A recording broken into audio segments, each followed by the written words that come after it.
I'm Vikrant Bhosale. By qualification, I'm a mechanical engineer. My area of interest is public administration, sociology, and philosophy. I'm going to be there with you for ethics, almost 30 sessions.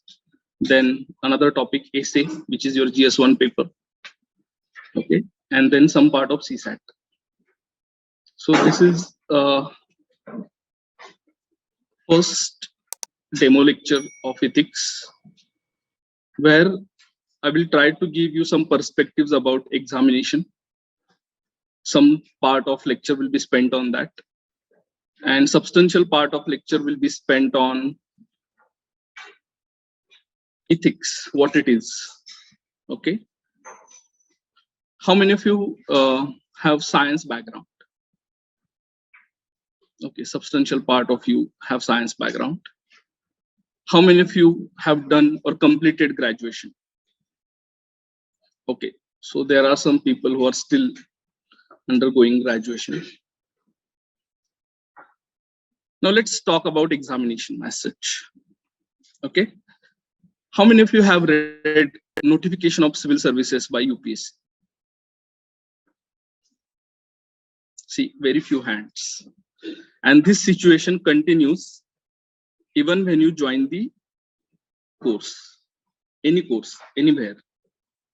People are reluctant to refer to original sources. Your notification should be your starting point. Okay, because in your notification, they have not only clearly laid out what is your syllabus, what are the requirements, but it is also one of the very few examination which clearly spells out what they are looking into a candidate, how they should write main examination, how they should write essay, how they should appear personality test, that is interview. So if you read these sections, you'll come across terms like mental alertness, intellectual traits, ability to take, a balanced stand on conflicting socioeconomic goals. Now, if you read these terms closely, deeply, you will figure out many more dimensions of this. And how to prepare examination will be clearer to you. Okay, you will be your own mentor. You won't need any external guidance as such, as far as overall examination is concerned. Subject concern, yes, you need sometimes teachers, unless you have done some graduation or study in your graduation days. For example, many science background students choose social sciences as their optional subject in main examination because they find it difficult to deal with science subjects. The way these subjects are taught in our institutes, they don't help you to prepare for competitive examination.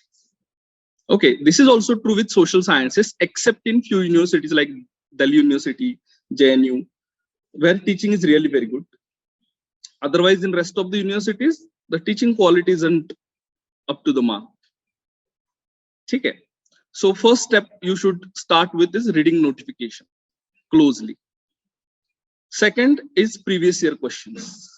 Of course, as soon as you look at them, you won't be able to make sense of anything. But still, you can establish linkage between syllabus given in notification and questions that are asked in papers. At least some connection. Okay, this question is related to this topic, that connection you can make. Once you go through these two sources, third is your basic textbooks of NCERT. Okay, you have to triangulate these three sources. Now, what are the key ingredients? Somebody's phone is on, please keep it off. Now, what are the key ingredients here? Okay, as far as examination is concerned, one of the most important ingredient which is required for successful preparation of this exam is language ability. Whichever language you are going to adopt as a means of preparation or means of writing your examination, whether Hindi, English, Marathi, whichever, you should have fair language ability. Why? Because first thing, the content that you are going to study will be interpreted in the same language. If your language ability is not up to the mark, your interpretation will be wrong. It will not be deeper. Your understanding will be shallow. Whatever you are going to write will be bookish. It will not reflect your own understanding. Many times it is said that, and you'll realize, many people who have done courses here, they realize when they give tests towards the end, that even if you are allowed to give open book exam, you won't be able to write the answers unless you have correct understanding of the content. And language ability plays a crucial role. So those who have a better language ability, sometimes they prepare exam on their own also, without anybody's help. Okay, so I'll give you one example. Shah Faisal, 2012 topper from J&K. Okay, he prepared exam in 8 months before prelims. At that point of time, 2012 में 2 optional रहते थे. 13 onwards pattern changed. He prepared exam on his own in 8 months without coaching. First attempt, first rank. Now, why did this happen? If you listen to his interviews, you'll realize language ability matters. But language ability is not the only thing, but it is necessary thing. And many times people fail to pay attention to this aspect because they are overwhelmed by syllabus. इतना सब पढ़ना है ना? History पढ़ना है, geography पढ़ना है, language पे कब ध्यान दे? Okay, you need not pay, or you need not devote your most of the time to the language ability. Every day, even if you give 15 to 30 minutes, more than enough. Because language ability cannot be built overnight. कौन सा भी fancy course करके, English speaking course करके, language ability built नहीं होती. You have to take active interest. So इसके 2 basic building blocks है. One is vocabulary and second is grammar. It is as good as any other language, whichever language you go. Even, this is especially important for English medium batches like yours. Okay, so how many of you have done your schooling in English medium? Okay, so these people should be particularly aware. They are under false impression that they have language ability. But when they start writing examination, they realize that whatever language ability demanded by this examination and whatever language ability they have, there is a mismatch. You might be able to converse in functional English. Functional means informal English, the way we speak with each other. But the way answers are to be written, it demands altogether different skills. And before that, before you develop that skill, you need a correct thought process. ठीक है? So इस examination की पढ़ाई करते वक्त आपको thought process भी समझ में आ जाती है. But see, language ability and thought process go hand in hand. वो independently develop नहीं होते. Because language is a medium of thinking. आप जो भी think करते हो, उसमें language का crucial role है. Your words, phrases, sentences make impression on your understanding. समझ में आ रहा है? See, this is all theoretical. You'll realize as time passes, as we are able to converse on different topics, you'll realize how language ability is a key factor. And some people are there who can, do away with 10 hours study, 12 hours study, not needed. 6 hours study, 8 hours study is enough if you have proper language ability. But if you don't have proper language ability, even if you spend 16 hours, the quality will be substandard. Right? It is like trying to read Chinese without having basic ABCD of Chinese. Are you getting my point? So fair language ability, not like, on par with Shakespeare and all that, not needed. A fair language ability should be your first goal. Second goal is conceptual clarity.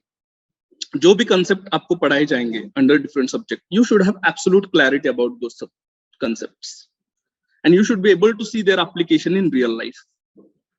Now, this is the job. I need not tell you what kind of job it is. Okay? This is the job if you are really serious about joining this service. Get serious about the affairs of the country. Means historical affairs, political affairs, socio-cultural affairs. Try to develop a keen and abiding interest into all these things. Now, ethics also demands that. Because as the time will pass, you'll realize ethics doesn't get shaped in vacuum. It is shaped by society as well. Even philosophers and thinkers who have given you ethical theories, they are the very much product of their own society. समझ में आ रहा है? So Bhagavad Gita जिस time में लिखी है उस सोसाइटी का इम्पैक्ट है ना उस पे. So have you observed gods and all those things? Why are they dressed in particular attire? Why are they not dressed in jeans and t-shirt? Because that is the impact of society in which they were conceptualized.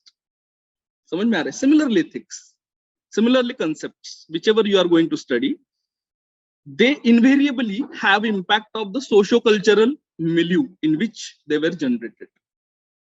So you have to study history. Then you will understand why did this happen. ऐसा क्यों हुआ? ऐसा क्यों सोचा? उसका impact अब तक क्यों है? Why it is still relevant? समझ में आ रहा है? So develop a keen and abiding interest for each and every subject, even your optional. ठीक है? If it is from social sciences background, science के लिए pure science के लिए not needed, but science, social sciences, yes, it is needed. Okay? And start referring your original sources, not any fancy magazine. Original means newspapers. Yojana Kurukshetra, these are original sources. EPW magazine, these are original sources. India Yearbook, published by Government of India. Economic Survey, budget. These are original sources. And develop your own, thought process around this. Okay, now let's start with our today's topic, ethics. Let me give you a functional definition of ethics. Ethics as a subject is also known as moral philosophy because it is part of the subject philosophy. So where it fits into philosophy, that we will study when we will study essence of ethics. Ethics का जो nature है, उसकी जब हम पढ़ाई करेंगे, तब मैं आपको बताऊंगा कि ये philosophy में कहाँ आता है and why it is there. But functional definition of ethics is, it is a systematic study of human actions from the perspective of their rightfulness or wrongfulness. ठीक है, आप human action को study कर रहे हो और उसको कैसे देख रहे हो, ये सही है या गलत. Now apparently this definition appears very simple, है ना? Right और wrong ही तो बताना है, बता देंगे. क्या करते हैं? Smoking कर रहा है, गलत है ना? रेप हुआ है, गलत है. करप्शन हो रहा है, गलत है. इसमें क्या है? ऐसा रॉकेट साइंस है ही नहीं, ऐसा लग रहा है, right? But it is a misleading impression. समझ में आ रहा है? Because if you look at this branch of ethics as a part of philosophy, it has evolved into a complex science now. अब तक के जो advances है ethics में जो हो रहे हैं as on date, they do not have made ethics a simple science. Okay, it has become a complex science. But fortunately, this is not the demand of your GS4. Your GS4 paper doesn't demand that you should be ethicist. Ethicist means somebody who is well versed in all theories of ethics, concept of ethics, not necessary. They are demanding general awareness. That's why it is known as GS paper, general studies paper. So as an educated person, what kind of awareness you should have, that kind of perspective you should bring to the table while studying ethics. ठीक है? So अब हम शुरुआत करेंगे. I'll take some hypothetical examples to begin with, and this will continue. My lectures are not one-way lectures. I emphasize on interactive sessions. So हमारे sessions भी होंगे. Online people, you can also participate whenever I ask questions. And based on your reply, I will try to reveal some of the gaps in your understanding. Okay, not necessarily there will be gaps. Some of you are mature enough to understand the notion of rightness and wrongness. Some of your replies will be correct, but that is not enough in ethics to choose what is right. This paper demands more than that, more than choice. Making choice is easy, justifying choice is very difficult. समझ में आ रहा है आपको? So let's start with basic examples which you might be familiar with. Let's have some food for thought. First, will you torture a suspected terrorist? Now I'll give you a scenario. You have caught a person who you suspect that that person is a terrorist. And he has got an important information about a bomb that is hidden in your city. You interrogate him, you don't get any response. And you believe that lives of millions of people is at stake. If that bomb goes off, many people would die. Now, in order to save that population, would you torture this person to get the information? How many would say yes? Okay, now those who are saying yes, what is your logic? Why are you saying yes? Give me any reason. Doesn't matter, right or wrong. क्यों आप बोल रहे कि मैं torture करूंगा? Correct. So simple calculation, is it not? Millions of lives are more important than one life. Simple. जिसको हम cost benefit analysis बोलते हैं. एक की चिंता करेंगे तो लाखों मर जाएंगे. So why not torture one and save millions? अब जो नहीं बोल रहे उनका लॉजिक क्या है? हाँ,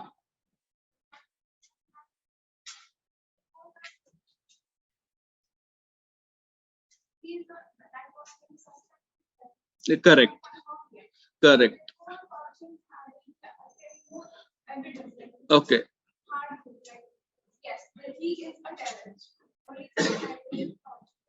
But what if you are hard pressed for time?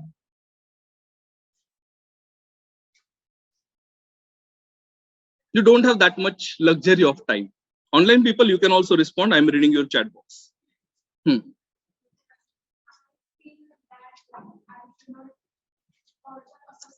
I understand, but how will you justify it? That's the point. That's what I said. No, making a choice is easy. Justifying it is very difficult. How will you justify it? Correct.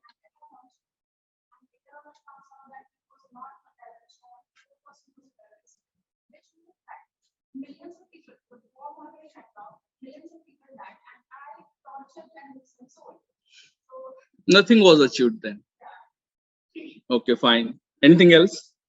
Why we should not torture a suspected terrorist, if at all you are believing that?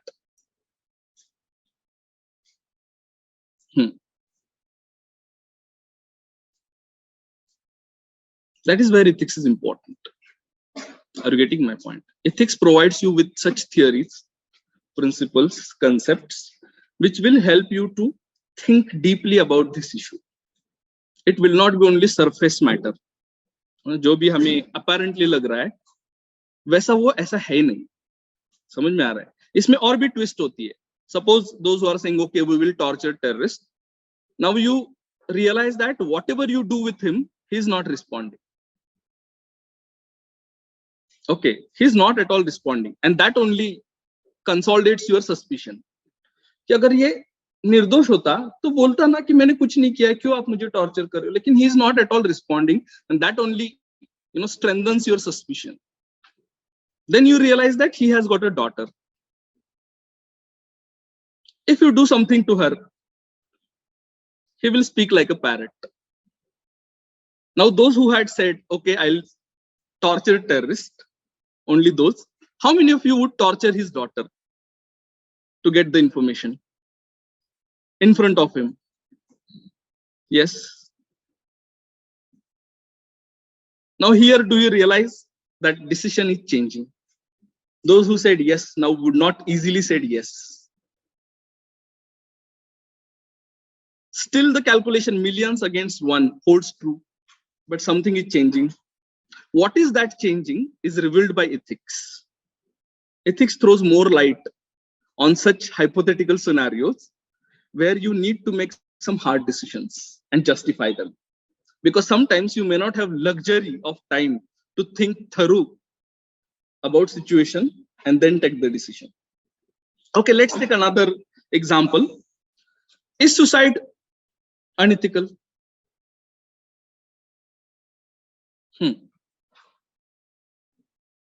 Do you think? How many of you think suicide is unethical? Okay, only few. Why not others? What about others? Are they undecided, or are you sure that it is not unethical? It is ethical. Yes. So you have to respond. Without that, you will not reveal your thought process to anybody else, not to your own self. क्यों unethical है?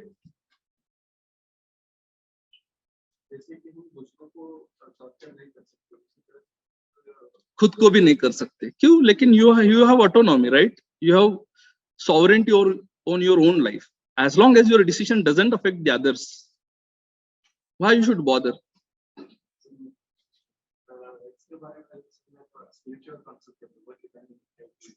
हाँ, but कोई अथिस्ट है तो spirit पे believe ही नहीं है, तो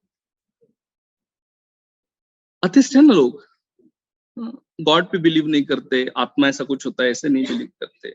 what ever is there is in this world only, nothing else out there. कोई हेवन नहीं है, अप्सरा नहीं है, कोई भी नहीं. हाँ, तो उनके बारे में कैसे सोचोगे?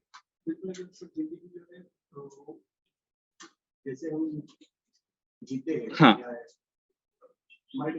हाँ, no issue. See, Hindi Marathi is allowed, south Indian I don't understand.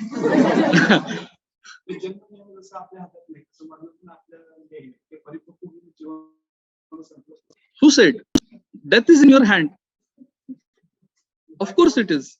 That's why we are debating euthanasia, right? We have passive euthanasia, not active. We are still debating that. How can you define salvation? That's the point. These are philosophical terms. Wherein salvation lies? Mukti, moksha. But nobody, I mean, not everyone believes in moksha, right?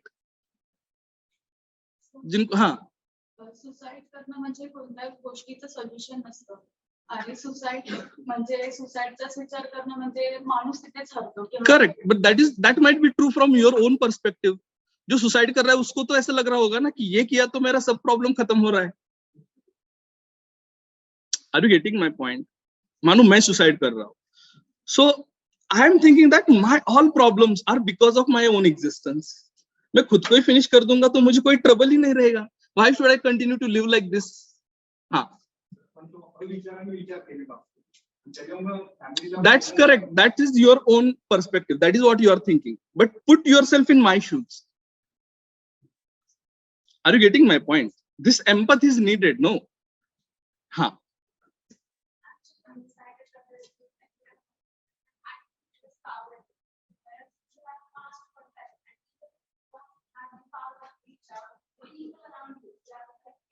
Okay, and what if help doesn't come then? End life.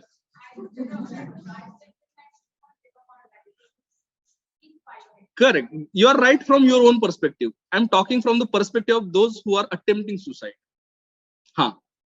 I think from your perspective. Yeah, right. That is the populist opinion that people who commit suicide are coward. Right? But no. She is not saying coward. Yes, Huh. They might be suffering a lot. Huh. For them, suicide is some exit from the situation. Correct. So they will be fascinated by this. Correct. So do you know that we had, provision in law that suicide was a crime. अगर बंदा suicide में fail हो जाता है तो उसको jail में डाल देते थे. Now this appears very ridiculous, is it not? Now that our policy makers have realized that it is not a crime, it is a mental issue, and that person needs help, a counseling, whereby his or her problem could be solved. Okay, then we have modified the law and we today say that suicide is no longer a crime. तो आपको jail में नहीं डाला जाएगा. समझ में आ रहा है? But if you study this phenomena, suicide, closely, as social scientists have done, in sociology there is a thinker known as Emile Durkheim. Okay, he has studied the phenomenon of suicide. So he has categorized suicide into 4 categories. Okay, so one is anomic suicide. Anomy means lawlessness. Suddenly जब situation ऐसे हो जाते, कोई भी law नहीं है, people feel that they should not continue to live like this, they end their life. So ऐसा एक बार हुआ था, बेंगलोर में एक कपल, IT प्रोफेशनल कपल ने सुसाइड किया था. It was because of anomy. Anomy means they had enjoyed everything in their life. That is what they believed. And they wrote the suicide note कि हमने जो लाइफ में जो भी हम एंजॉय करना चाहते थे वो किया. Now there is complete vacuum in our life and we don't think that we should continue to live like this, so that's why we are happily ending life. Anomic suicide. ठीक है. सो बहुत बार जब आदमी सडनली रिच हो जाता है सो उसको पता नहीं होता है कि इसका क्या करूं मैं. सो एनोमी हो जाती है. Anomie means laws are broken. जो भी पहले रूल्स थे जिसके तहत आप लाइफ जी रहे थे वो कांस्टेंट है ही नहीं. सडनली मैं करोड़पति हो गया, सडनली मैं यू नो बिलियनियर हो गया, तो क्या करूं. एनोमी हो जाती है. Then there is another suicide now fatalistic suicide. Fatalistic means contrary to anomie. बहुत सारे रिस्ट्रिक्शन है आदमी के लाइफ पे, तो उसको वो लाइफ वर्दी नहीं रहती, तो बोलता है कि ऐसी लाइफ नहीं चाहिए. सो स्लेव जो रहते थे स्लेवरी के टाइम में वो ऐसे सुसाइड करते थे क्योंकि बहुत सारे रिस्ट्रिक्शन थे. Not a basic freedom was allowed. Basic freedom भी नहीं है, बोलना भी अलाउड नहीं है. Forget about everything else. आपको अगर पेन हो रहा है, दर्द हो रहा है, इंसल्ट हो रहा है, तो आप एक्सप्रेस भी नहीं कर सकते कि मुझे मेरा इंसल्ट हुआ है. So they think why we should continue like this. Even beasts are better than us, right? So they commit suicide. Then there is altruistic suicide. Altruistic का मतलब है दूसरों के लिए. ठीक है. तो ऐसे सुसाइड पर्टिकुलरली पोलर रीजन में करते थे, where there was a scarcity of food. So old people used to go out in cold and sacrifice themselves for the sake of others, other family members, so that food will continue for them. Even soldiers commit such suicide for the sake of nation. ठीक है. And then there is egoistic suicide, जो बहुत सारे लोग करते हैं. Ego hurt हुआ है मेरा तो I don't want to live. Egoistic suicide. अब मुझे बताओ, will you call all this suicide unethical? Not necessarily, है ना. समझ में आ रहा है आपको. सो आपको थोड़ा डीपली स्टडी करना है. That is what ethics is all about. वैसे अपेरेंटली हमें सेंस होता है राइट क्या है, रॉन्ग क्या है, लेकिन सिचुएशन उतनी सिंपल होती नहीं है. एंड देखो, जितने कॉम्प्लेक्स सिचुएशन ना, उसके लेयर आपको समझ में आने चाहिए. To a complex problem there are no simple solutions. जो सिंपल सॉल्यूशंस जैसे हम थिंक करते हैं वो अगर आपने अडॉप्ट किए तो दे क्रिएट फर्दर प्रॉब्लम्स. जैसे हमारे इधर लोग सोचते हैं ना कि भारत में बहुत सारा करप्शन है तो हुकुम शाह को लाओ. पाकिस्तान ट्रबल दे रहा है तो अणुबॉम्ब डाल दो. ऐसे लोग सोचते हैं ना. So what is called complex problem को सिंपल सॉल्यूशन देना. But these solutions create further problems. These social sciences help you to think deeply. ठीक है. That is the importance of studying ethics. चलो आगे चलते हैं. अब इंट्रोडक्शन में हम व्हाट इज एथिक्स, मैंने आपको फंक्शनल डेफिनेशन दिया है. एक सिंपल सवाल मैं हमेशा पूछता हूँ लोगों को, क्यों अभी हमें पढ़ना है एथिक्स? पहले क्यों नहीं होता था ये सिलेबस में, अब क्यों आ रहा है एथिक्स सिलेबस में? पहले सिविल सर्विसेज में नहीं था एथिक्स, अब आया है 2013 से. सो आपको क्यों लग रहा है? Any case? सो पहले डिसीजन मेकिंग नहीं होता था? नहीं, नॉट कन्विंस्ड. हाँ, पहले नहीं था corruption, increased. Okay, so again that is, you are saying quantitative. What about qualitative increase? Economy बढ़ी है तो करप्शन का साइज भी बढ़ेगा ना. पहले पैसा ही नहीं था तो क्या करप्शन करेंगे? अब बढ़ गया है पैसा, तो जो भी फिगर बाहर आते हैं करप्शन के, lakhs crores, ऐसे ही आते हैं ना. अब 100 करोड़ को कोई बात ही नहीं करता है. लेकिन आपको इसको आइसोलेशन में नहीं देखना है. You have to also pay attention to what has changed in society, what has changed in economy. Is it same as before? No, it is not. Our values have changed. Okay, and those values are also fueling corruption. So value का study ethics में किया जाता है. So ethics provides you a proper perspective about why we need to study ethics for GS4. ये सवाल हमेशा आता है. Okay, ये सवाल indirectly आपके GS4 में हमेशा आता है. What is significance of ethics in public administration? ठीक है. तो that's why I asked this question. और मैं आपको एक चीज और भी बताना चाहता हूँ. See, it is popularly believe that civil services में बहुत सारे कंपटीशन है. क्वांटिटेटिवली सच है, क्वालिटेटिवली बिल्कुल भी सच नहीं. समझ में आ रहा है? So around 9 lakh people apply for this exam. 5 to 6 lakh people appear for prelims, and out of these 5 to 6 lakhs only 13 to 15,000 are selected for writing main examination. Now, if you look at the ratio of 6 lakh to 15,000, it is enormous disparity. और वो जो बंदे हैं ना select किए जाते हैं, उनका कट ऑफ देखो ओपन का, it is hardly not even 50%. Prelim का कट ऑफ, लास्ट ईयर का कट ऑफ कितना है मालूम है? 92 marks out of 200. So can you imagine qualitative competition है क्या? नहीं है, ठीक है. And even if you look at the answers of those people who are appearing for main, most of the answers are not worth. You can easily discard them as, you know, first impression इसने पढ़ा नहीं. So qualitative difference अगर आपको लाना है, then you have to take active interest, proactive interest. आपको खुद से ये सवाल पढ़ने चाहिए, आप क्यों जा रहे हैं, आपको हिस्ट्री मालूम होनी चाहिए पब्लिक एडमिनिस्ट्रेशन की, कब ये आया एडमिनिस्ट्रेशन, कैसे आया, किसने लाया, कौन से एक्ट के तहत चल रहा है, what are the powers of collectors, commissioner, superintendent of police, तहसीलदार, तलाटी, इनके पावर्स क्या है, ये इनको आप समझ लो, because you are going to be part of that system, and this awareness will make your answer qualitatively different than those people who are merely reading few books. समझ में आ रहा है? So take an active interest. ठीक है, आगे चलते हैं. आज हम ब्रीफ में क्या क्या डिस्कस करेंगे मैं आपको बताऊंगा, and we will throw some light on what is GS4. So first is how to prepare GS4. ये हमें देखना है, because that is the nut and bolt of our purpose of this course. इसमें एक चीज हम डिस्कस करेंगे, syllabus क्या है, ओके, एनालाइज करेंगे उसको. सेकंड, क्वेश्चन पेपर कैसे आता है GS4 का, उसका स्ट्रक्चर कैसा है. एंड थर्ड, उसमें आप रिसोर्सेस क्या यूज करोगे for preparing this subject. So these are the basic elements of your preparation, syllabus, paper and resources. इनको ट्रायंगुलेट करना है आपको पढ़ने के लिए, but that is not enough. ठीक है, सिर्फ पढ़ना काफी नहीं है. You have to think about how to achieve excellence, good enough to be better than the others. So इसमें how to excel in GS4. So इसको एक्सेल करने के लिए, इसमें अच्छा होने के लिए आपको एक चीज मालूम होनी चाहिए कि इन सवाल जो पूछे जाते हैं उनका बेसिक ऑब्जेक्टिव क्या है, क्यों पूछे जाते हैं, what are the checking, what are the key demands of this GS4 paper. And once you know the demand, second step is how to meet those demands. So once you meet those demands, you will score better marks than the others.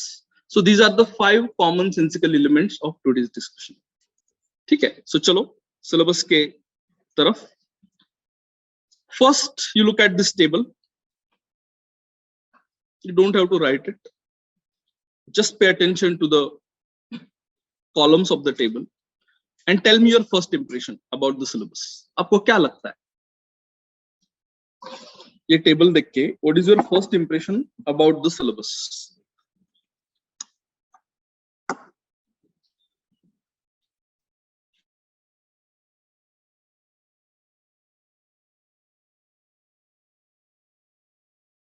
Okay, हाँ, and correct, what you are saying is correct, but what else you can tell me other than what is apparent? More about mental processes. Okay,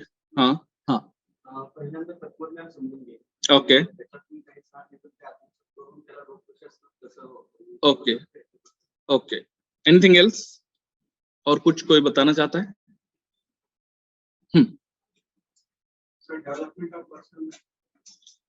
Development of person. Okay, anything else? See, first impression, as she rightly said, it is not merely about ethics. If you look at syllabus, even though we call this paper as ethics paper, the syllabus is not completely about ethics. Ethics is one of the 3 parts. So जो left side का column दिखाई दे रहा है, moral philosophy, that is ethics. जिसको हम मराठी में बोलते हैं नैतिक तत्वज्ञान. समझ में आ रहा है?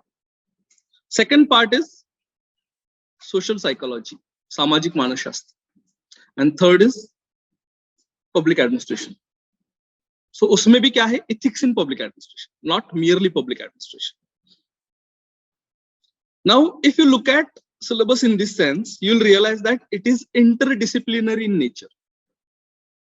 ओनली वन डिसिप्लिन है ही नहीं उसमें, इथिक्स सिर्फ है ही नहीं, सोशल साइकोलॉजी भी है, पब्लिक एडमिनिस्ट्रेशन भी है.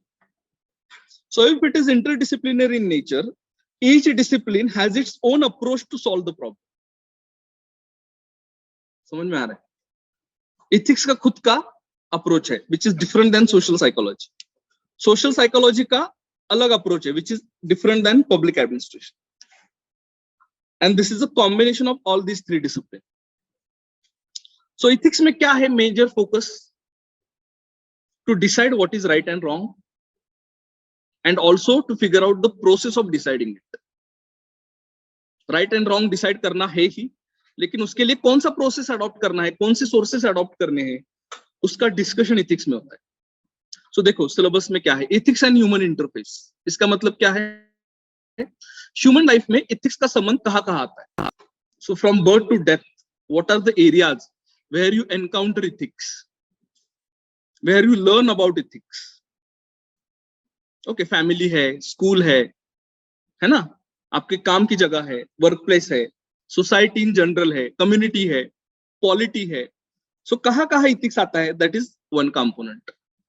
Second is contribution of philosophers whether from India और अदर कंट्रीज. सो इसमें वेस्टर्न फिलोसोफर्स है एंड इंडियन फिलोसोफर्स है. Comparatively we will spend more time on western philosophers and we will spend less time on Indian philosophers despite being Indian. उसकी बहुत सारी वजह है, लेकिन इसमें एक स्ट्रॉन्गर वजह ऐसी है कि western philosopher treated ethics as a subject and that's why they developed systematic theory which were open to criticism. Indian philosopher में ऐसा अटेम्प्ट किया ही नहीं.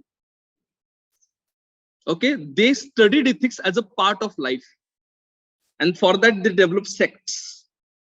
It was not mere subject, it was a part of religion. So ethics अगर Indian context में देखोगे, it is not separate from religion. Western context में देखोगे, रिलीजन का उन्होंने संबंध रखा ही नहीं. लेकिन यहाँ if you study Buddhism, Jainism, Hinduism, the concept of right and wrong is intrinsically linked with spirit, God, other world. समझ में आ रहा है? And that's why we are not supposed to study religion, we are supposed to study ethical principles. So western philosophers हम पढ़ेंगे detail में, important. और एक चीज नोट करो कि उन्होंने किसी भी फिलोसोफर का नाम दिया ही नहीं सिलेबस में. Not a single philosopher is mention in your syllabus, whether Indian और वेस्टर्न. आपको डिसाइड करना है कि कौन सा पढ़ूं कौन सा नहीं. समझ में आ रहा है? This is tricky. सो आप कौन सा पढ़ोगे? Only those philosophers who are still relevant, whose impact is still seen in our policy making. जो भी हम पॉलिसीज बना रहे हैं, वेलफेयर पॉलिसी हो, डिफेंस पॉलिसी हो, कौन सी भी पॉलिसी ले लो या फिर कॉन्स्टिट्यूशन ले लो, जिसके ऊपर इंपैक्ट है उन फिलोसोफर को आपको पढ़ना है, वेदर इंडियन और वेस्टर्न. थर्ड है philosophical basis for governance. Means what? How will you justify that government should be there? How will you justify that there should be administration in our life? उसका philosophical basis क्या है, या आपको justify करना आना चाहिए. Then only you will study what is the ethical basis of governance. And last, what are the different sources of ethical guidance? हम कहाँ से ethics को सीखते हैं as a normal human being? And are these sources perfect? Or whether they do have any lacuna? समझ में आ रहा है? So मैं पहले से ही आपको बताता, ethics में ऐसी कौन सी भी theory नहीं है which is perfect. समझ में आ रहा है? अगर perfect theory होती तो हम उतना ही पढ़ते ना. फिर हर एक थियरी के खुद के एडवांटेजेस एंड डिसएडवांटेजेस है. सो वो पढ़ते वक्त आपको समझ में आएगा कि ये थियरी कहाँ एप्लीकेबल है एंड कहाँ नहीं. समझ में आ रहा है? So this is how we have to proceed as far as first column is concern. Second column social psychology, सामाजिक मानसशास्त्र. इसका main focus is not telling you right and wrong,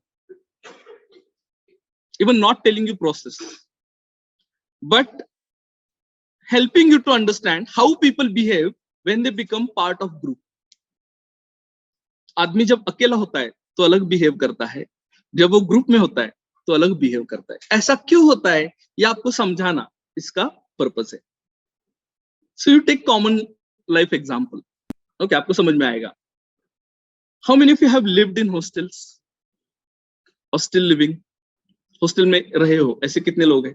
हाँ, तो हॉस्टल में जब बंदा अकेला होता है तो कैसे बिहेव करता है, और जब ग्रुप में होता है तो कैसे बिहेव करता है, particularly when lights are off. समझ में आ रहा है? हाँ, जब पावर फेल्योर हो जाता है, सब डार्क हो जाता है, तो लोग कैसे चिल्लाते हैं, है ना? फर्नीचर तोड़ देते हैं, वाइल्ड साइड इज एग्जिबिटेड। अब मानो लाइट गई है लेकिन अकेला ही बंदा है, ऐसे चिल्लाएगा? डर के मारे कोने में बैठ जाएगा। समझ में आ रहा है? और you look eight, have you travelled in Mumbai local? Mumbai local में आपने ट्रैवलिंग किया है? तो वुमेन के लिए सेपरेट कोचेस होते हैं। अगर कोई आदमी गलती से उसमें घुस जाए तो क्या होता है? He will be scolded. If women are very angry in rush hours, they will throw him out. Now take different scenario. वो वुमेन कोच में ही घुसा है लेकिन एक ही औरत है. Will she behave like this? At the most she will tell him, it is not your, go to other coach. लेकिन उसको ढकेलेगी नहीं. समझ में आ रहा है? So why this change happens? Because of group. Or you look at your shopping activities. जब भी आप फ्रेंड के साथ शॉपिंग जाते हो आपका बिहेवियर अलग होता है ना? Either you try to show off या फिर अग्रेसिव होके बार्गेन करते हो. वो 1000 बता रहे, आप 100 से शुरुआत करते हो. है ना? But when you are alone you are diffident, आप मॉडेस्टली बिहेव करते हो, है ना? भैया दे दो ना, इसमें क्या है? But when you are in group you are very much macho, है ना? ऐसा ही होता है ना, जब पिकनिक में जाओ, बॉयज ग्रुप में कैसे होते हैं? Wildest part. अकेले होते तो भगवान राम. समझ में आ रहा है? सो ये क्यों होता है, ये आपको एक्सप्लेन करना है. Now these are the funny examples, but there are very serious examples. Gang rape देखो, वेरी क्रूअल. निर्भया कांड में क्या हुआ? मॉब लिंचिंग देखो, कम्युनल राइट्स देखो. जो neighbours they are living together for decades, they kill each other in one moment. ये क्यों होता है? As an administrator, you have to understand this. When different emotions come together, they create explosive environment. ये अगर आप नहीं पढ़ोगे या समझ नहीं सकोगे, you won't be able to govern the area. You will be helpless to control mob behavior. जहां भी mob कलेक्ट हो रहा है या टुगेदर आ रहा है, आपको पहले से एंटिसिपेट करना है कि क्या गलत हो सकता है, what could go wrong, और उसको प्रिवेंट करने के लिए मेजर्स लेने हैं. For that at least you should be aware of these two topics. One is emotional intelligence. So it is not merely about your own emotions, it is about also emotions of others. समझ में आ रहा है? And similarly attitude. These are the two important components which help you to understand why people behave when they are part of group. Then third component is public administration. Once you are selected, you are going to spend most of your time in administrative setup, है ना? आपका जो भी staff रहेगा, boss रहेगा, subordinate रहेंगे, उनके साथ आपको काम करना है. जो भी आपके लिए लॉज एंड रूल्स बनाए हैं to work as an administrator, उसके तहत आपको काम करना है. सो एडमिनिस्ट्रेशन में कैसे राइट रॉन्ग डिसाइड किया जाता है, that you have to understand. ये तीन चीजें अगर आप समझ के एडमिनिस्ट्रेशन में आते हो, the task of administration becomes easy. अगर आप ये पढ़ के नहीं आते हो, then it becomes very difficult, okay, to train you further. So हम इसके बारे में बात करेंगे कि आपकी क्यों सिखाया जा रहा है, what is the purpose. Especially we will discuss these things in public administration, third column. Okay, और इसमें देखो कंपोनेंट देखो क्या क्या है. Aptitude and foundational values for civil servants. Aptitude ये जो टर्म है हम इलाबोरेट करेंगे बाद में, ओके. लेकिन foundational value means value which act as basic for you, जो चाहिए. Without that you can not be a civil servant despite your intelligence. Okay, intelligence alone is not enough. You need certain values, and those are repeatedly checked on, not only in your written exam but also in your interview. समझ में आ रहा है? तो वो क्या है? Second देखो, इथिक्स इन पब्लिक एडमिनिस्ट्रेशन क्या होना चाहिए. And finally probity in governance. Probity का मतलब है highest moral principles in your activity. तो वो गवर्नेंस में क्या होनी चाहिए. And all this is theoretical part. There is another part known as case study. ये जो 3 पार्ट है, इथिक्स, सोशल साइकोलॉजी एंड पब, इसके ऊपर केस स्टडीज आते हैं. So this is in nutshell your syllabus. So have you understood organization of your syllabus? Yes, and their purpose. Ethics का purpose है right wrong बताना, उसका process बताना, theories बताना, source बताना. Social psychology का purpose है to help you understand behavior of people when they are in group. And third, public administration का purpose है how right and wrong is decided in the field of public administration and what are the values that are important for public administration. Okay, so this is in nutshell your syllabus. Now next part is structure of the question paper. So first impression is GS4 is not merely theoretical paper. Okay, so कौन सा भी book पढ़ के गए और paper लिखा, ऐसा कभी नहीं होगा. ठीक है, आपको उस पे रिफ्लेक्ट करना है जो भी आप पढ़ रहे हो, theories, concepts, current affairs. Most of the case studies are from your current affair. जो भी करंट अफेयर में हो रहा है पिछले 1-2 साल में, उसमें से इशू लेंगे, उसको हाइपोथेटिकल सिचुएशन में फ्रेम करेंगे, and then they will seek your responses. But even if you look at section A, it is not theoretical.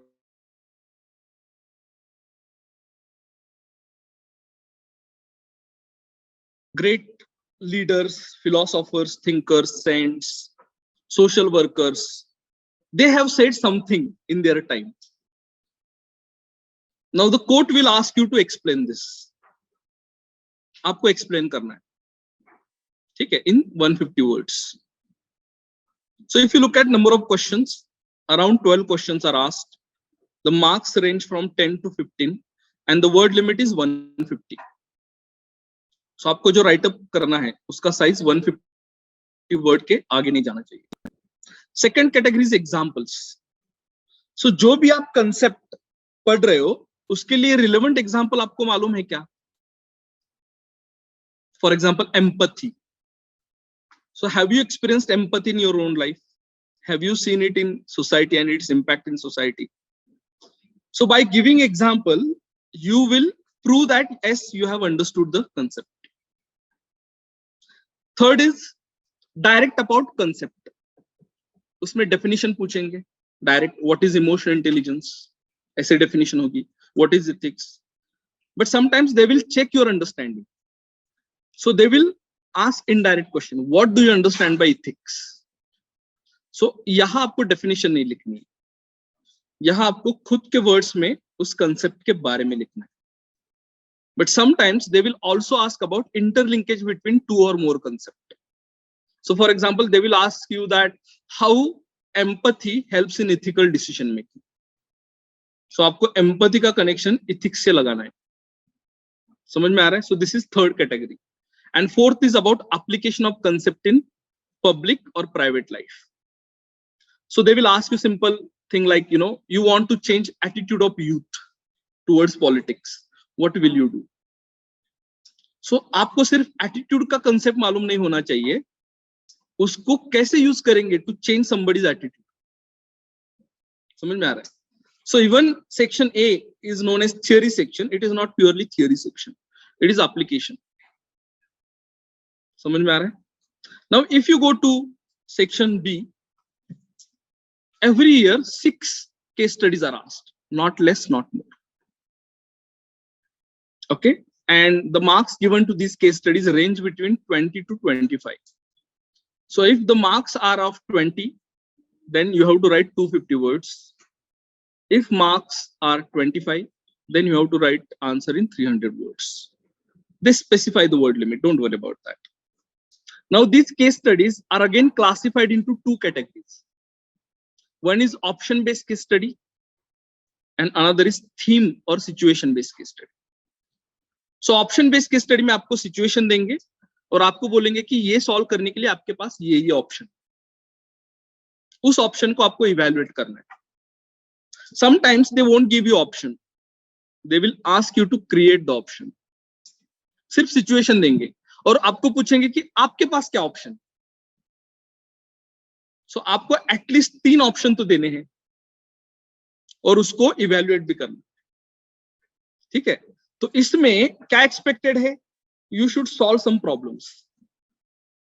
लेकिन जो सेकंड वाला है सिचुएशन बेस और थीम बेस, इशू बेस, इसमें आपको ऑप्शन नहीं पूछेंगे, इसमें आपको प्रॉब्लम नहीं सॉल्व करना है. इसमें आपको सिचुएशन समझ पे उस पे इथिकल डायमेंशन से रिफ्लेक्ट करना है कि इसमें इथिकल इश्यूज क्या क्या इन्वॉल्व है और उसके लिए कोई पॉलिसी सजेस्ट कर सकते हैं कि नहीं. तो इसमें ये जो लास्ट 2 कैटेगरी है, here you are not expected to solve the problem, here you are expected to understand and reflect on the problem. Okay, so 6 case studies, and if you take on an average word limit 250, 1500 words or more than 1500 words in section B and more than 1500 words in section A. In 3 hours you have to write 3000 words. Now ask yourself, have you written so much in your exam? No. So from the day one you have to keep a habit of writing at least 1 page a day, so that by the time you are writing mains you will be trained to write for 3 hours. बहुत बार ऐसा होता है हमारे aspirants के साथ, they know everything, they have thought well about the subject, but they have not developed stamina to write for 3 hours. So after 1 or 2 hours their hand get paralyzed. इतना ये हो जाता है पेन हाथ में कि प्रैक्टिस ही नहीं किया है ना. So they start crying कि सर लिखने के लिए बहुत है लेकिन लिख नहीं पा रहे, because you have not practiced. So आपको सिंपल रिचुअल क्या डेवलप करना है, एक दिन देख के लिखो, मन से लिखो, कुछ भी लिखो, 1 पेज आपको लिखना है. Simple religious ritual. By the time आपको मेन लिखने के लिए अराउंड एटलीस्ट 1 साल तो लगेगा. 1 साल में बहुत प्रैक्टिस हो जाता है. That will help you. ठीक है, so this is in nutshell about paper. Have you understood organisation of paper? Section A, section B. Section A में 12 सवाल होते हैं, सेक्शन बी में 6. Section A is theory but not purely theory. 4 category के सवाल होते हैं, quotes, examples, concepts and application. B में केस स्टडीज होते हैं 6. ओके, और उसमें 2 कैटेगरी होती है, एक option based and second situation और इशू बेस्ड. ये हम डिटेल में बाद में पढ़ेंगे during the course. Now let's look at some previous year question for the sake of example. So ये देखो ethics and human interface से क्या सवाल आया है, दिखाई दे रहा है आपको? Can you read this?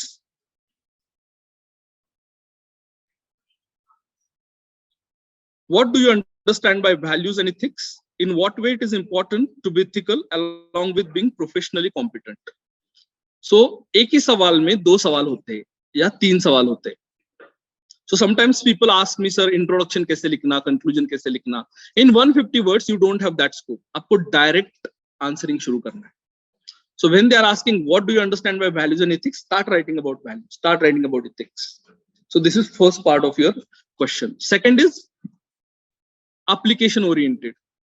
क्या है कि आप professionally competent हो, लेकिन ethically competent होना क्यों important है? So you have to imagine what would go wrong if a person is not ethical despite being professionally competent. So ऐसे बहुत सारे एग्जांपल है हमारे इधर, है ना. साइबर क्राइम करने वाले प्रोफेशनली कॉम्पिटेंट है, हैकर्स, लेकिन इथिकली कुछ तो प्रॉब्लम है. या फिर जो ऑर्गन ट्रैफिकिंग करते हैं, इसकी किडनी निकाल के उसको बेच दो. अच्छे सर्जन होते हैं प्रोफेशनली, लेकिन इथिक्स में गड़बड़ है. सो ये एग्जांपल लेके आपको इलैबोरेट करना है कि इथिक्स क्यों इंपॉर्टेंट है प्रोफेशन में. अगर वो नहीं होगा तो क्या गड़बड़ हो सकती है. ठीक है, सो प्योरली एप्लीकेशन. सेकंड देखो, the crisis of values in modern times is stress to narrow perception of the good life. What does it mean? Crisis का मतलब क्या है? स्कैरसिटी, है ना. दिखाई नहीं दे रहा है क्या वैल्यूज. क्यों? क्योंकि हमारा जो गुड लाइफ का परसेप्शन है वो क्या है? नैरो है. सो नैरो परसेप्शन क्या है, अगर ये आपको समझ में आएगा, then only you will be able to elaborate how there is a crisis of values. समझ में आ रहा है? सो गुड लाइफ हम किसको बोल रहे हैं आज? मेरे पास गाड़ी है, बंगला है, पैसा है, बैंक बैलेंस है, दैट इज गुड लाइफ। ये अगर हमारा परसेप्शन है, then we are doing everything to make that happen and we are not paying attention to values. That is what you have to elaborate. ठीक है, ऐसे सवाल आते हैं। सेकंड देखो, इथिक्स पे कैसे सवाल आते हैं। The good of an individual is contained in the good of all. Okay, so what is simple meaning of this? अगर सबका अच्छा होगा तो एक का भी अच्छा हो सकता है। What do you understand by this statement? तो कॉमन सेंसिकली आप इसका आंसर लिख सकते हो, लेकिन इस स्टेटमेंट को किसी एक फिलोसोफर ने भी बोला है। अगर आप उसको पढ़ोगे, then your answer will be qualitatively different than the others. And second, how can this principle be implemented in public life? So इसको आप कैसे प्रूव कर सकते हो? Once you understand the application of that philosopher's theory. उस philosopher की जो भी थियरी है वो हम कहाँ यूज कर रहे हैं, ये अगर आपको समझ में आएगा, then your second part is also ready. Okay, then let's look at second direct question. Analyse John Rawls's concept of social justice in Indian context. So unless you know who is John Rawls, उसने social justice के बारे में क्या बोला है और वो Indian context में कैसे एप्लीकेबल है, ये अगर आपको मालूम नहीं है, यू कैनॉट राइट। समझ में आ रहा है? So see, if you look at ethics question, they are on two spectrums. एक है open ended questions, general common sensical you can write, but second is very specific. Specific means unless you know the thinker, unless you know what he has said, you won't be able to explain it. So आपको दोनों भी चीजों पे ध्यान देना है। आपको creatively think भी करना है about concepts, their application, but you have to also think about thinkers, their theories, principles. ठीक है, देखो कोट कैसे आता है। Anger and intolerance are the enemies of correct understanding, by Mahatma Gandhi. ठीक है, सो एंगर एंड इंटॉलरेंस को आप कब एक्सप्लेन करोगे? If you understand them as emotions, and what is the role of emotion in your understanding. तब आप महात्मा गांधी क्या कह रहे हैं, then only you will be able to explain. समझ में आ रहा है? Okay, so that's why study of ethics is important, even if you are writing about quotes. Then next is social psychology. देखो सवाल कैसे आते हैं।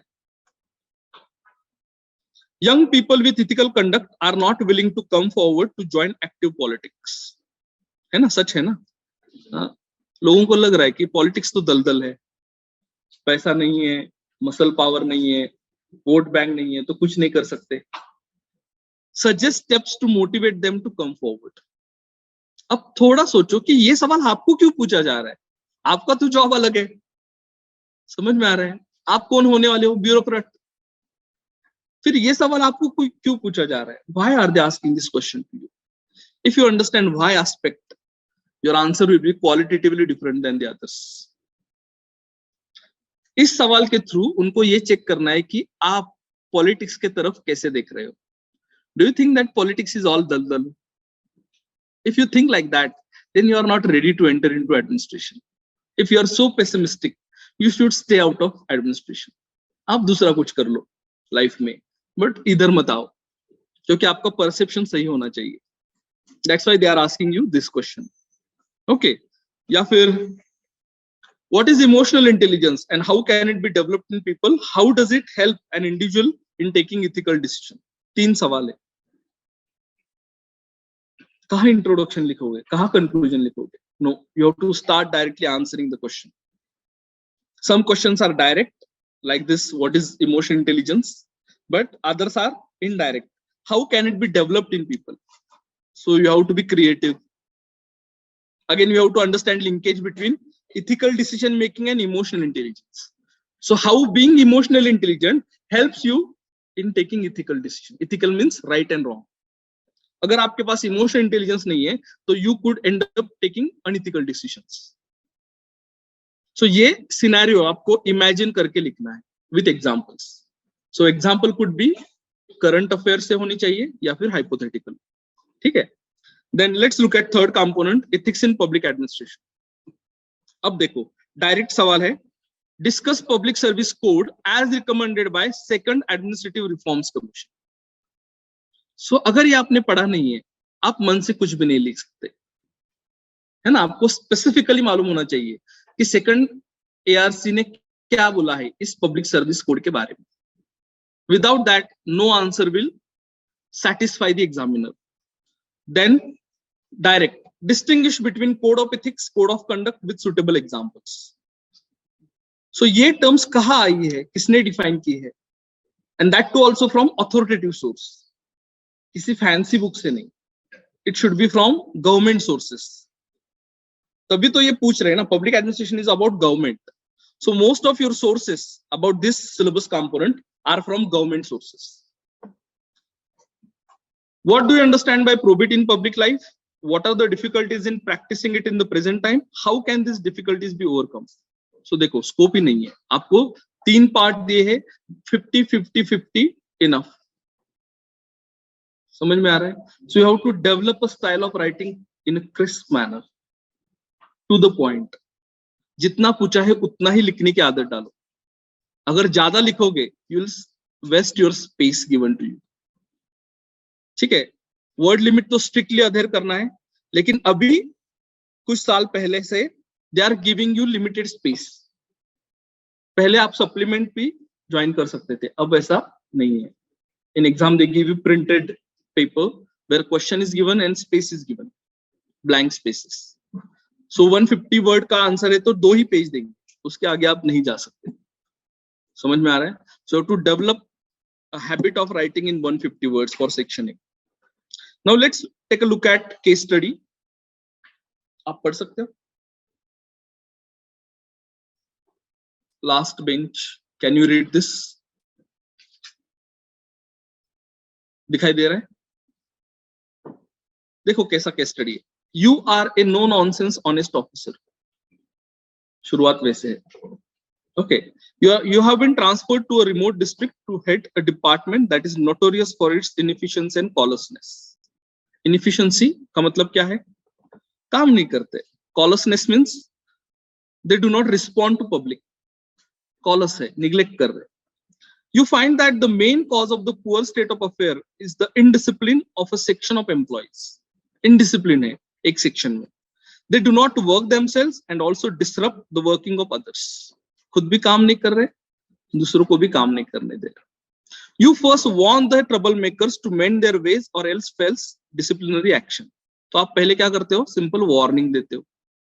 जब वार्निंग का काम नहीं होता है, then when the warning had little effect, you issued a show cause notice to the ringleaders. So as a bureaucrat, you have to do written communication. वो करते हैं। As a retaliatory measure, the troublemakers instigated a woman employee amongst them to file a complaint of sexual harassment against you with the Women's Commission. So उन्होंने क्या किया? आपके against fake complaint किसी एक women employ को file करने के लिए एनकरेज किया। The commission promptly seeks your explanation. The matter is also publicized in the media to embarrass you further. Some of the options to handle this situation could be as follows. So media में publicity हो गई है, commission ने reply मांगा है, and आपके पास ये option. अब देखो ऑप्शन क्या है? Give your explanation to the commission and go soft on the disciplinary action, ये पहला ऑप्शन है। Second, ignore the commission and proceed formally with the disciplinary action. And third, brief your higher ups, seek directions from them and act accordingly. ये 3 option आपके पास है। Suggest any other possible option. आपको और एक option भी suggest करना है, which you think better than these 3. Okay, and evaluate all of them. Evaluate करना means उनके merits, demerits बताओ, जिसको हम मराठी में बोलते हैं फायदे तोटे, गुण दोष। Okay, and suggest the best course of action, giving your reasons for it. So आपको फाइनली बताने के फाइनली क्या करोगे और उसको जस्टिफाई करना। So nowhere in all the answer your theoretical point would come. Whatever you are going to suggest should be practical, application oriented and concrete. Okay, ये पंचवार्षिक योजना नहीं चाहिए, 5 ईयर प्लान, हम ये करेंगे हम वो करेंगे, नहीं, आपको डायरेक्ट कॉन्क्रीट सोल्यूशन देने हैं, and you yourself is involved, then your answer is should be written in first person. I will do this, I will do that. If you are advisor, then your answer would be in second person. He or she should do this, do that. समझ में आ रहा है? So again, language is important. आपको समझ लेना है कि आप कौन हो उसमें. इसमें आप खुद ऑफिसर हो, but not in every case. ठीक है? Let's look at second case study. इसमें A B ऑप्शन पढ़ो, केस स्टडी मत पढ़ो. उन्होंने ऑप्शंस नहीं दिए हैं. They are asking you what are the options available to you. समझ में आ रहा है? So here you should know the strategy or approach to create options. कैसे आप ऑप्शंस को क्रिएट करेंगे? And if you know how to create options, you already know how to evaluate them. Because while creating options, you already know their strength and weaknesses. है ना? आपको खुद मालूम है कि इसमें अच्छा क्या है, बुरा क्या है. But provided you should know the method of creating option. And finally, evaluate each of these options and choose the option which you would adopt giving results.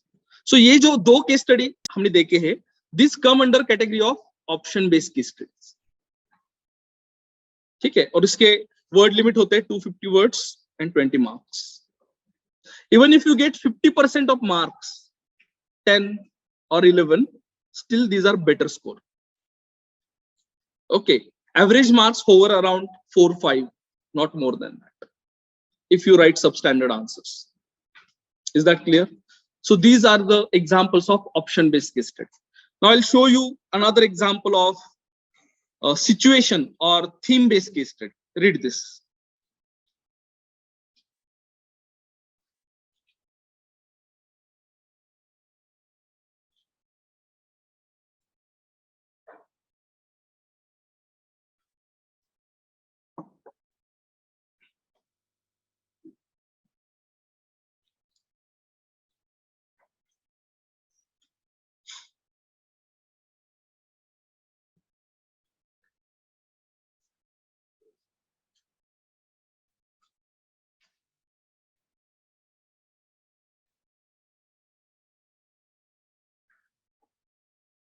So what this issue is all about? Environment versus development, है ना? तो इसमें एक side आप choose कर सकते हो क्या? You cannot say let's stop development for the sake of environment, right? और दूसरा भी साइड नहीं चूज कर सकते. Let's continue development no matter what happens to environment. So उन्होंने किस पे फोकस किया है? Sustainable development. So first requirement is you should be aware about environmental ethics. उसमें sustainable development का क्या रोल है? And within that framework, what strategies would you suggest? So this demands a little bit general awareness, not merely ethics. So अभी GS में current में sustainable development पे ऊपर क्या चल रहा है, उसके प्रिंसिपल्स क्या है, अगर ये आपको मालूम है, then your strategies would be well within the scope. So ये जो आंसर होता है ना, ये ऑप्शन बेस्ड केस स्टडी जैसा नहीं होता है, उसका स्ट्रक्चर अलग है. इसका स्ट्रक्चर एक स्मॉल एसे के तहत होता है. Okay, small paragraphs for your points. लेकिन ऑप्शन बेस्ड केस स्टडी में आपको हर एक ऑप्शन के लिए मेरिट्स डिमेरिट्स लिखना है, बट इधर ऐसा स्ट्रक्चर नहीं है. You have to directly suggest strategies which would eventually lead to sustainable development. तो उसके लिए छोटे छोटे पैराग्राफ लिख के एक 300 वर्ड और 250 वर्ड्स का ऐसे लिखना है आपको, and you have to explain the case. Is that clear? So this is how questions look like. जब भी हम टॉपिक ले लेंगे तो हर एक टॉपिक के ऊपर जो भी प्रीवियस ईयर क्वेश्चन है एंड केसेस है वो भी हम ले लेंगे. Okay, there will be around 3 to 4 lectures on case studies. But before that, we will develop a solid foundation of theoretical framework. कि जो case study लिखने के लिए चाहिए. Before that, you cannot write answers for case study. ठीक है? So this was all about question paper. Any doubt about question paper? आपको कुछ पूछना है? Yes. Anything you want to ask about question paper? Is all clear what I explained to you? Okay. Now next is study resources, which is important. and you please write it down. Okay, first is Justice by Michael Sandel. Justice Michael Sandel. Michael Sandel is a professor from Harvard University. Okay, he has written multiple books and very good books. And one of the books which is relevant to your syllabus is Justice. Okay, this book you can order on Amazon or it is available in soft copy on Google. You can download it.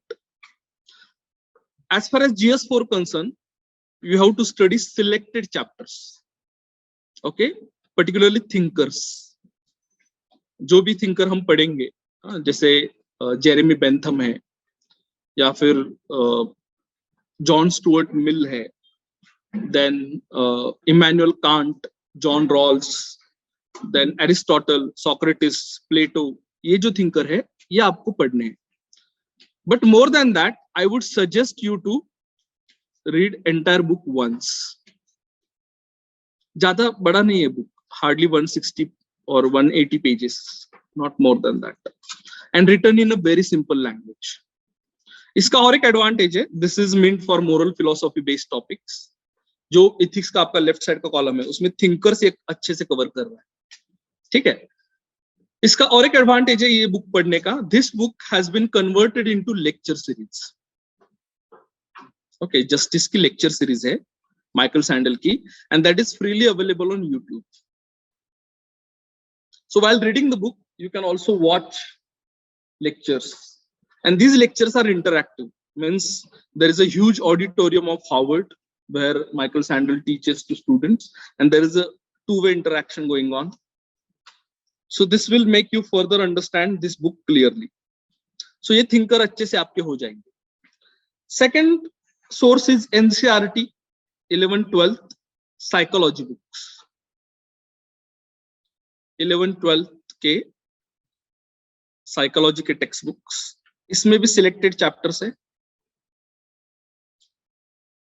So 11th standard से आपको 9th chapter पढ़ना है. 11th standard का 9th chapter. Okay, and 12th standard का 5th and 6th chapter.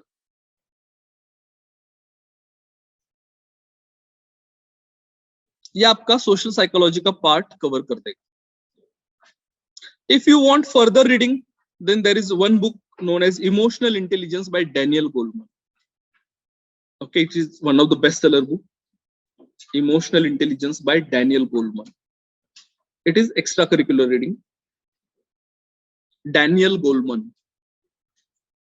आप street पे जो किताबें बेचते हैं ना, pirated, there it is also available. Emotional Intelligence by Daniel Goleman. DANIEL Goleman, GOLEMAN.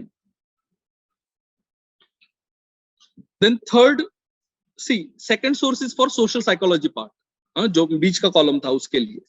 अब थर्ड जो है, that is second ARC's fourth report. So ARC का मतलब Administrative Reforms Commission. ठीक है, second ARC Administrative Reforms Commission का fourth report है. क्या नाम है उसका? Ethics in governance.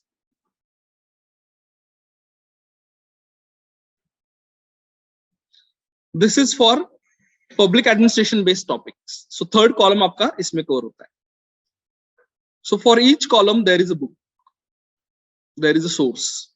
And one interesting thing about these three sources, these were not written for the sake of competitive exam. They had different purposes, but these are the original sources, and that's why they are unbiased. बहुत बार जो competitive exam के लिए किताबें लिखते हैं वो biased होके लिखते हैं, ज्यादा देते हैं. These are to the point. जो जितना नेसेसरी उतना ही उन्होंने बोला. ठीक है. Then next, for the sake of example, Good Practices Handbook by Niti Aayog.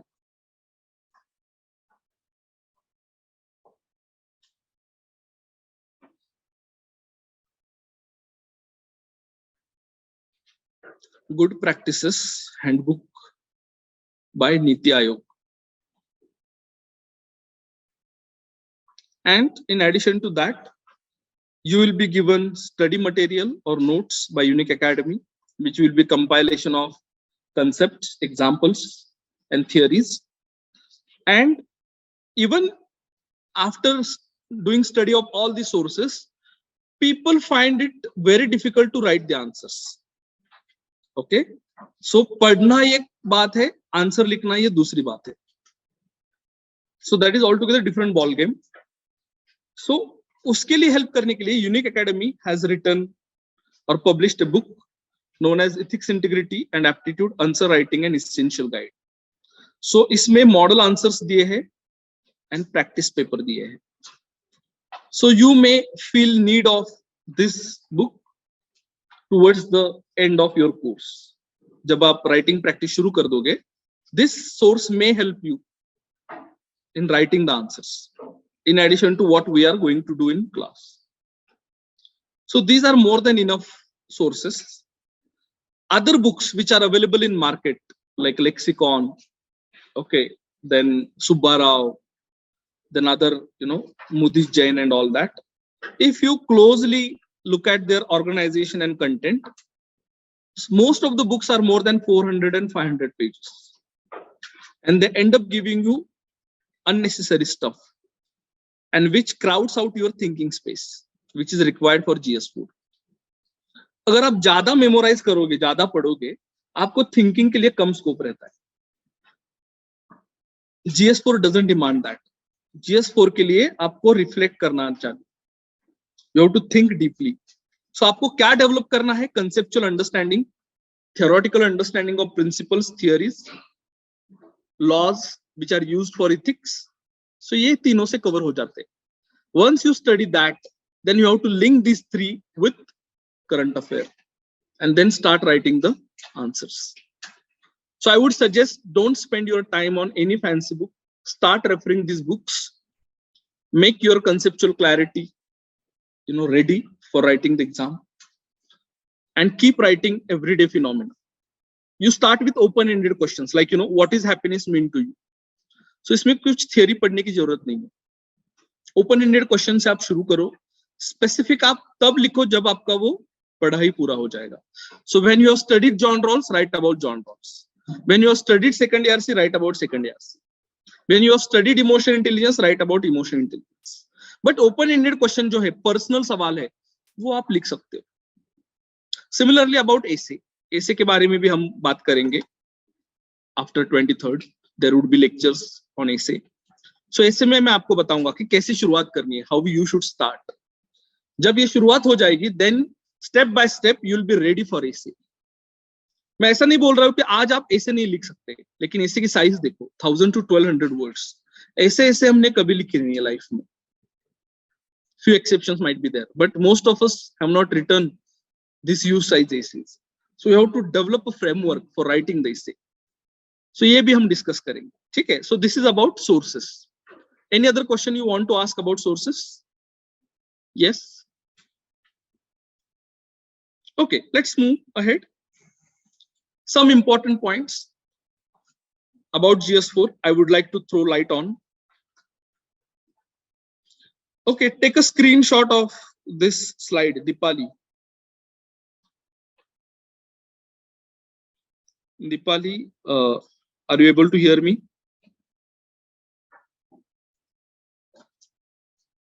Can you take a screenshot of this?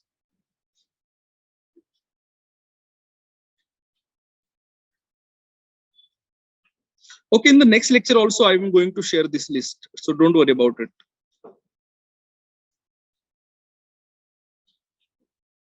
All right, so some important points. First, let's look at some apparent questions. कि आपके लिए ये GS4 क्यों introduce किया है? Why do you think? What is the obvious motive of bringing this paper into the scheme of civil services exam? क्या लगता है आपको?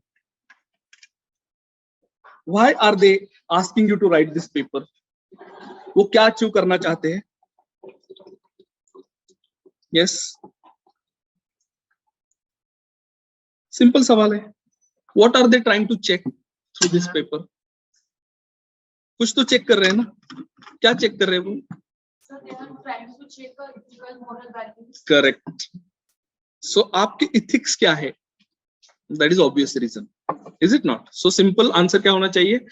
To check a candidate's ethics, कि आपके मोरल आउटलुक कैसा है, आप कैसे देखते हो राइट एंड रॉन्ग की तरफ, आप कैसे अज्यूम करते हो चीजें, ये सब चेक कर रहे हो.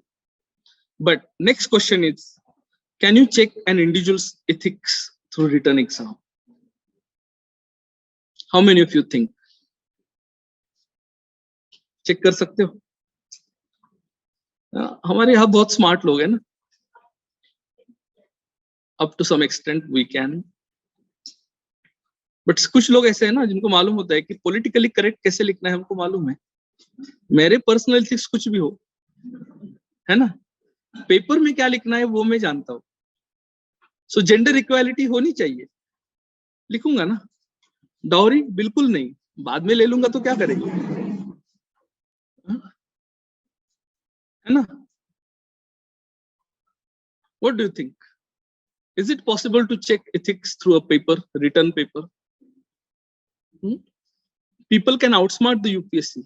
So have you heard about that IPS officer who was caught cheating?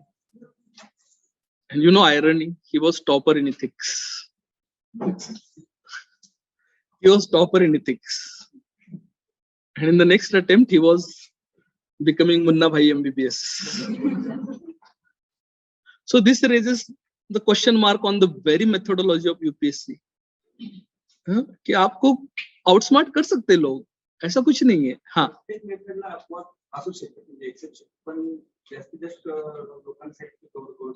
Correct. So what you are saying is correct, but it is also known as possibility of deception, is it not? ये possibility है ना कि बहुत सारे लोग जो खुद को प्रोजेक्ट करना चाहते हैं कि देखो मैं कैसे महान हूं, अच्छा सिविल सर्वेंट बन सकता हूं, they can write good answers, beautiful answers, right? But as he said correctly, not everyone can outsmart UPSC, है ना? किसको सिलेक्ट करना है ये डिसाइड करना इतना आसान नहीं है, लेकिन किसको रिजेक्ट करना है ये सिंपल हो जाता है. क्यों? क्योंकि अगर आपने सीरियसली अटेंशन पे नहीं किया है, योर रिस्पॉन्सेस क्रिएट इनकंसिस्टेंसी. आप पहले कुछ बोल रहे हो, दूसरे इसमें कुछ और बोल रहे हो, and that inconsistency reveals your true character. बहुत बार ऐसा होता है ना कि आपको 7 ही मिनट होते हैं सेक्शन ए में आंसर लिखने के लिए. For per question you have hardly 7 minutes. सो 7 मिनट्स में एक अच्छा आंसर लिखना, that's not possible for everyone. Not everyone can outsmart. और एक चीज है, there is also known as possibility of theory practice divide. Theory practice divide का मतलब क्या है कि अभी आप सिंसियर हो, ऑनेस्ट हो, अच्छे हो, really there is no problem with your character, moral outlook, आप बिलीव भी करते हो कि you are really into the civil service for the sake of society, for the sake of nation. लेकिन ऐसा भी हो सकता है ना कि जब भी आप सिस्टम में एंटर होगे, यू माइट चेंज. ऐसा होता है ना कि प्रेशर, टेम्पटेशंस स्वे पीपल इन रॉन्ग डायरेक्शन. तो उसमें अगर वो मिल जाता है इतने सारे एफर्ट्स के बाद, सो उसको छोड़ना भी मन नहीं करेगा आदमी का. सो if he or she doesn't have any option, they succumb to the pressure. या फिर टेम्पटेशन भी हो जाता है, लाइफ में पावर पहली बार इतनी देखी है, पैसा पहली बार इतना देखा है, सो ये भी हो सकता है, राइट? सो ये थियरी प्रैक्टिस डिवाइड जो बोलते हैं कि you might get tempted, you might succumb to pressure, ये भी possibility है. Still, they are allowing you to write GS4. Why? क्यों? अगर मानो कि ये हमको समझ में आ रहा है, like people who are outsider to the system, है ना, तुम और मैं, हम सब outsider है, correct? इनको अगर समझ में आ रहा है तो यूपीएससी को नहीं समझ में आएगा कि लोग गलत लिख रहे हैं, सही नहीं लिख रहे, झूठ लिख रहे, जेन्युइन नहीं है, ये वो समझ सकते हैं ना. and still they are allowing you to write the paper. Why? Think. क्यों? आपको सवाल समझ में आया? Even UPSC can recognize this fact easily कि जो भी सब लिखने वाले हैं इथिक्स में वो सब सच नहीं होगा, है ना? ये पॉसिबिलिटी है ना? But still they are allowing you to write this paper. Why? What do you think? क्यों वो इस पेपर को डाल रहे आपकी स्कीम में? Despite all this possibility, deception कर सकते हैं, बाद में बदल सकते हो आप, जो अच्छा है वो बुरा भी हो सकता है बाद में. Still they are allowing you to write this paper. Why? चांगलं वाईट ते काय होणार आहे, पेपर असल्यावरच मग पुढे डिसिजन, पेपरच नाही तर डायरेक्टली येण्यासाठी white. Correct. So this could be one reason, but what could be other reason?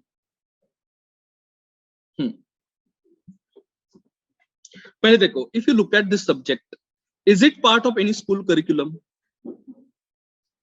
Is it formally taught in colleges? No, unless you have studied philosophy. Even in philosophy, they teach you ethics as a discipline, not in application oriented, not application in public administration. समझ में आ रहा है? So one purpose of introducing this subject is people should be aware of ethics. And they should start thinking about ethics. At least उतना तो उन्होंने सोचना चाहिए. They should start reflecting on their own life. They should start reflecting on their own character. कुछ लोग जो सच में अच्छे होंगे, they would get benefited through such reflection. उनकी खुद की वैल्यूज कंसोलिडेट हो जाएंगी. अगर वो खुद को ऑनेस्ट मानते हैं, इम्पार्शियल मानते हैं, तो वो सोचेंगे ना कि ऑनेस्ट होना का मतलब क्या है, इम्पार्शियलिटी का मतलब क्या है, एम्पैथी का मतलब क्या है. अगर मैं सोशल सर्विस करने जा रहा हूं, so what do I mean by compassion towards weaker section? अगर suppose I take stand in favour of reservation policies, why should I take that stand? और if I oppose reservation policies, why should I oppose that? ये जो reflection है, ये करने की opportunity आपको ethics देता है. समझ में आ रहा है? So for that purpose, despite all these possibilities, why they have introduced GS4, that you have to understand. Okay, so let's look at some of the objectives of GS4. Then you'll understand why they have introduced. Okay, and once you understand the objective, you can think about fulfilling those objectives. Then only you can excel in GS4. So as a subject, first, it gives you an opportunity to reinforce your values. What does it mean? जो भी values पे आप believe करते हो, सो मानो आपकी value है Indian culture की वसुधैव कुटुंबकम, है ना? आप मानते हो, but have you really reflected on this value? What does it mean in practice? नहीं ना, बहुत बार ऐसा होता नहीं. इतना सीरियस थॉट कौन देता है? फिलोसॉफिकल होना कब होता है? लोग फिलोसॉफिकल कब होते हैं लाइफ में? यस, फिलोसॉफिकल कब होते हैं? No, when they have time, luxury of time, है ना? हाँ, ऐसी लाइफ की नेसेसिटी नहीं है, काम करो पैसा कमाओ, सो दिमाग खाली है तो फिलोसॉफिकल थॉट्स आते हैं कि क्यों मैं हूँ इस लाइफ में.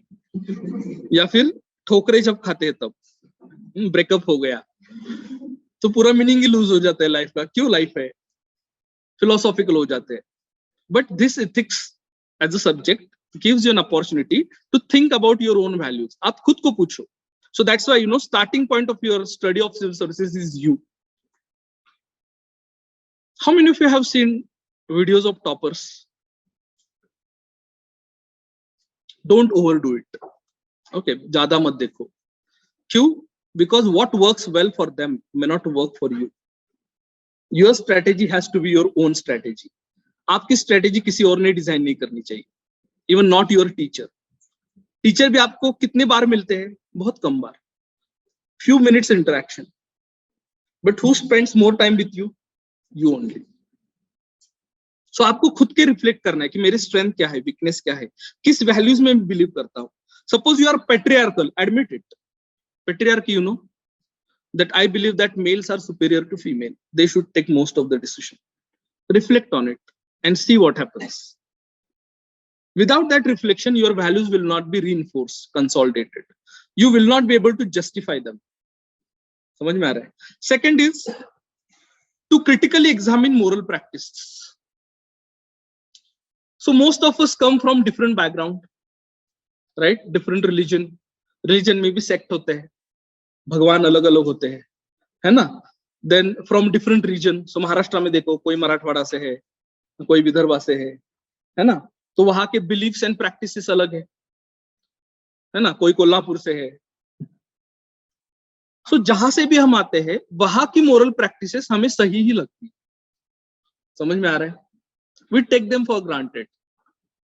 So मानो मेरे गांव में एक देवी है, तो उसको हर साल हम बोकट सैक्रिफाइस करते हैं. So मुझे लगता है कि ये मैं बचपन से देखते आ रहा हूं, तो मुझे लगता है ये सही है ना? या फिर if I am from Marathwada, then taking and giving dowry is normal part, is it not? Even in common family, huge dowries are given. Okay, if you don't give dowry, even if you don't accept dowry, people think that there is a problem with you. समझ में आ रहा है आपको? ऐसा है ना, ये reality है. So if I am brought up in such environment, I might think in the same way. अगर मैं ऐसे फैमिली बैकग्राउंड से आता हूं जहां women don't take decisions, they are not allowed to take decisions, they don't even drive vehicles. So as a person who is brought up in such environment, I might take that practices for granted. Now this paper gives you an opportunity to critically reflect on your own moral practices. Are they really right and wrong?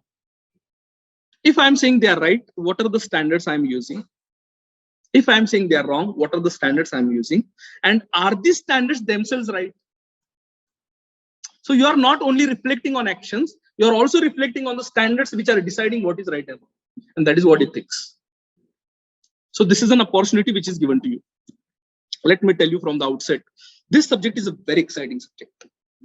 Not a moment would be boring in subsequent lectures. Every time we will be discussing plethora of real life examples, real life that you have lived, you have seen across your spectrum of society.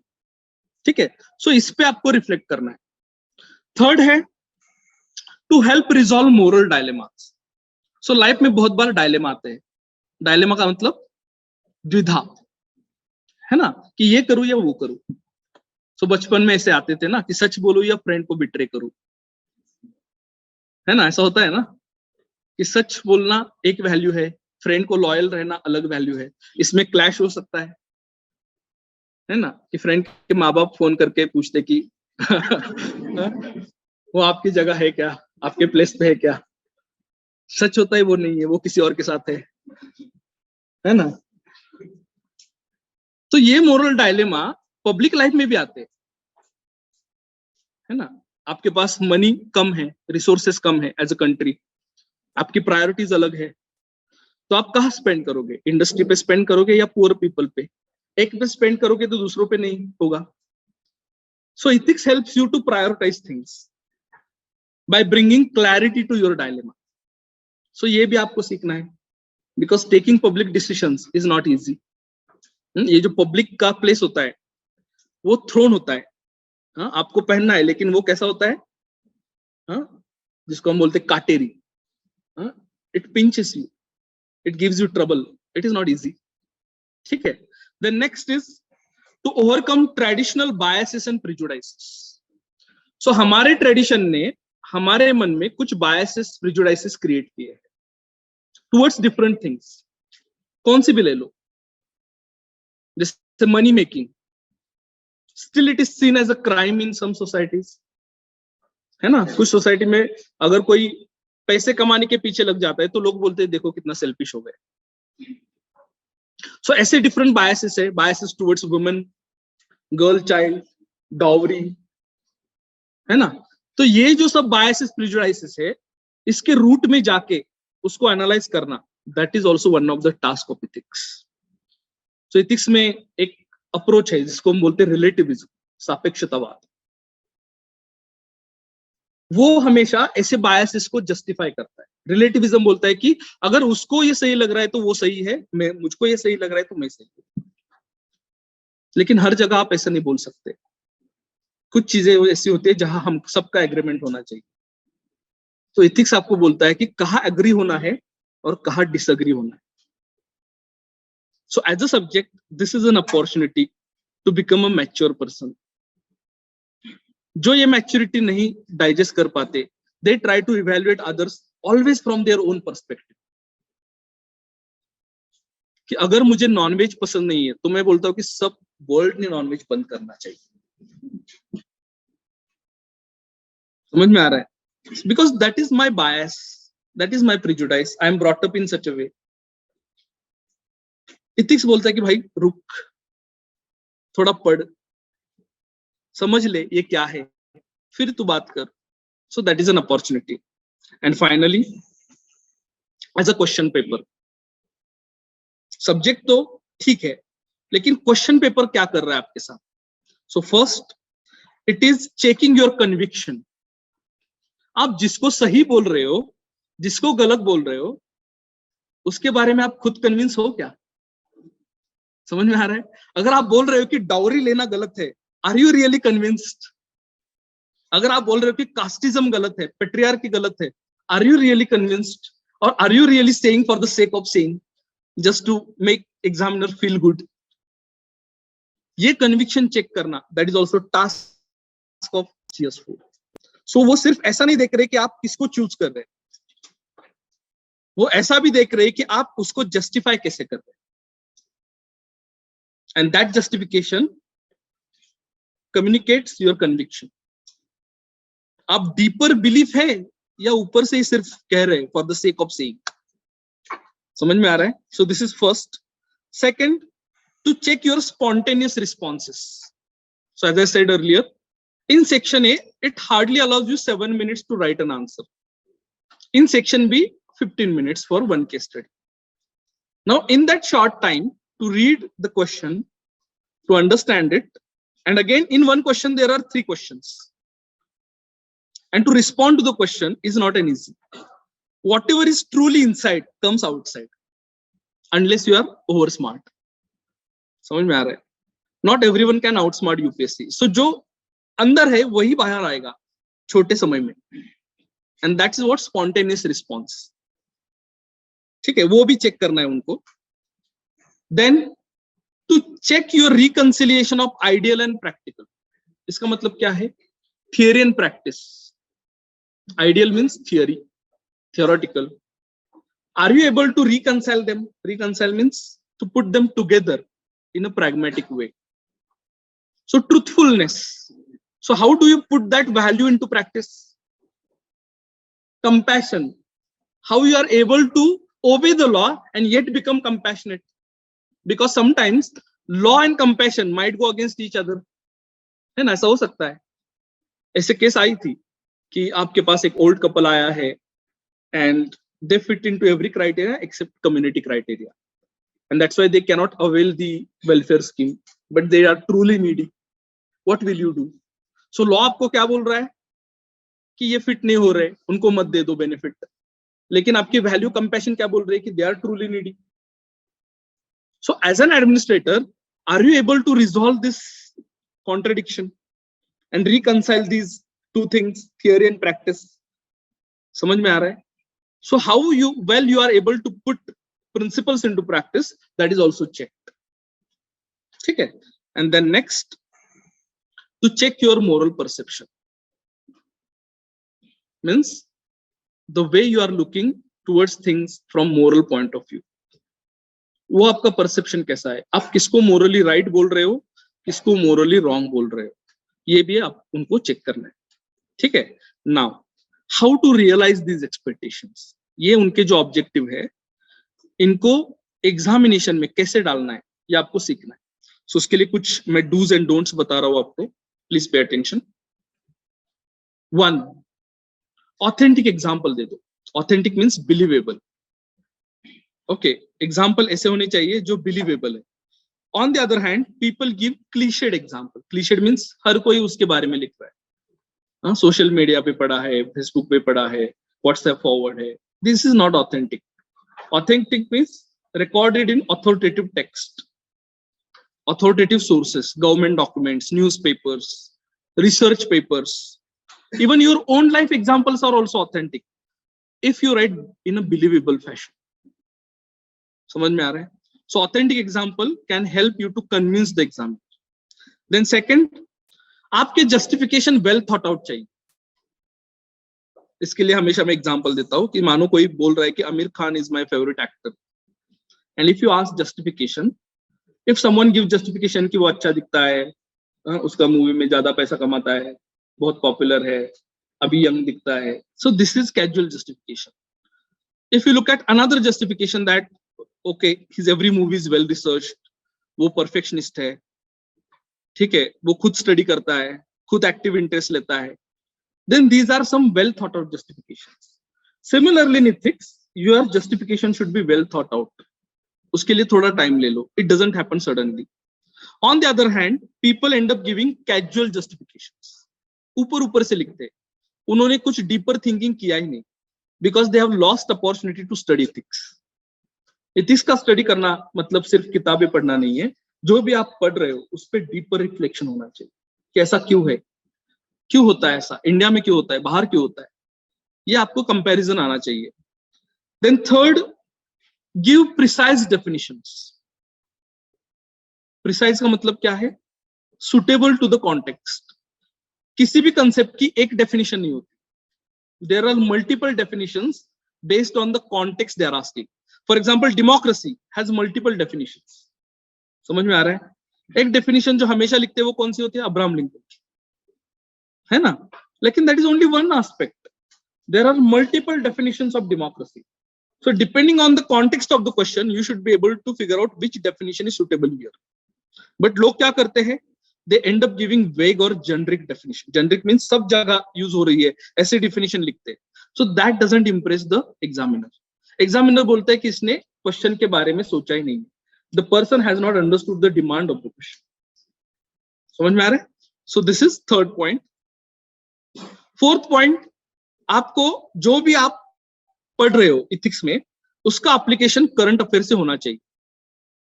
ये जिसको नहीं आता है, that person ends up giving dense और theoretical answer. Dense और theoretical answer का मतलब क्या है? कि वो थिंकर ने थियरी में क्या बोला है वही सब लिखते हैं, but that is not relevant. What they are asking is application to current affair, कि ये प्रेजेंट कॉन्टेक्स्ट में कहां आपको दिखाई दे रहा है. So for example, in quotes, one mistake which is often done by aspirants is they end up writing more about the person whose quote is given. So Mahatma Gandhi का quote है, तो more than half of the space will be occupied by Mahatma Gandhi's biography. But that is not the demand of the question. समझ में आ रहा है? So आपको क्या करना है? जो concept आप पढ़ रहे हो उसका application current affair से लगाना है. Then only you will be able to fulfill demand, because GS4 is most of the part is application oriented paper. ठीक है. Then reflecting conviction, आपका जो भी लिख रहे हो वो उसमें conviction दिखाई देना चाहिए. उसमें ऐसा नहीं लगना चाहिए कि yourself is not convinced. Okay, that should not happen. And अगर ये नहीं होता है तो आपका क्या होता है? Description superficial होता है. Superficial, run of the mill. उसमें repetition होता है, वही चीज आप बार बार लिख रहे हो. ठीक है, उसमें कन्विक्शन नहीं दिखाई दे रहा है. You are not going deeper into the concept, deeper into its application. And final point which you should write, it is not enough to be correct. GS4 में आप सिर्फ करेक्ट चॉइस करो, ये इनफ नहीं है. You should be able to convince the examiner that you mean it. जो भी आप लिख रहे हो वो मैं मीन कर रहा हूं, वो सच में मैं सोच रहा हूं, ये कन्विंस करना है आपको एग्जामिनर्स. वो कैसे कर सकते हो? Through justification and examples. So throughout your preparation, whatever you are studying, you think about justifications. Whatever choices you are making, think about justifications and examples around you. Those examples bring credibility to your narrative. समझ में आ रहा है? सो कोई भी stand आप ले लो, उसके लिए एग्जाम्पल चाहिए. Okay, so during the course of our lectures we will be taking n number of examples for each and every thinker. उस example में I'll show you how to give justifications. और वो हम कहाँ से सीखेंगे? Thinker से ही सीखेंगे. So the throughout course will be about to learn how to think like thinkers. Nowhere, at no point of time, you should ask me, sir, what is your opinion? Because you are not here to study my opinions. It is not Bhosale sir's ethics. समझ में आ रहा है? You are here to study ethics and theories of thinkers, philosophers, great people, and to learn how they have thought about particular issue. Can I think like them? And what was their justification to take such a decision? So even if you support non-violence, because Mahatma Gandhi has supported it, first study why Mahatma Gandhi supported non-violence. Then it will bring conviction to your own justification. समझ में आ रहा है आपको? So आपको इन लोगों से पढ़ना है. You don't have to reinvent the wheel. Is that clear? आपको जीरो से स्टार्ट नहीं करना है. Already लोगों ने बहुत काम किया है. आपको सिर्फ उनको पढ़ना है. Now some people might ask that should I study biographies of thinkers? Not necessary. But as an extracurricular interest, you should read widely. ठीक है, हिस्ट्री के बारे में पढ़ो, पॉलिटी के बारे में पढ़ो, कल्चर के बारे में पढ़ो, टेलीविजन प्रोग्राम्स देखो, पर्टिकुलरली डीडी पे जो आते हैं, कल्चर के बारे में जो होते हैं वो भी पढ़ो. Take active interest. But as far as your preparation of exam concern, bring a narrow focus कि एग्जैक्ट डिमांड क्या है और उसको कैसे फुलफिल करना है. Then only you will be able to expedite your preparation. Otherwise it will be 5 year plan, है ना, चल रहा है, खत्म ही नहीं हो रहा है, ऐसा होगा. So divide your exam focus and extra curricular interest. उसको एक साथ मत ले लो. ठीक है. Now some of the frequently asked questions. One, which is often asked by students: are there right and wrong answers in ethics? Isn't each individual free to choose his or her ethics? हम ऐसा बोलते हैं ना कि right or wrong ऐसा कुछ नहीं होता है, सोच उसको वैसे बना देती है, लेकिन ethics में ये चलता नहीं. Okay, you should be able to take a clear stand. अगर आप stand नहीं ले पा रहे हो, that gives impression that you are the person who cannot decide things. You are fence sitter.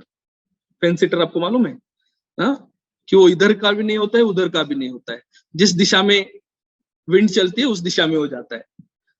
कल राइटिस्ट विंड है तो राइटिस्ट जाएगा, लेफ्टिस्ट है तो लेफ्टिस्ट जाएगा. That should not happen. आपसे क्लियर एक्सपेक्टेशन है कि you should be able to take clear stand in ethics paper. Second, do we have to write idealistic answers और practical answers? Idealistic means everything is good, nice. Practical means compromises. Is it not? So both these interpretation are wrong. Idealistic का मतलब है according to ideals. But ideals never ask you to do anything impractical. Always keep in mind. Ethics कभी भी आपको ऐसी चीज करने के लिए नहीं बोलता है जो आप कर नहीं सकते. So what does it mean? You should be able to put ideals into practice. That is the demand of ethics.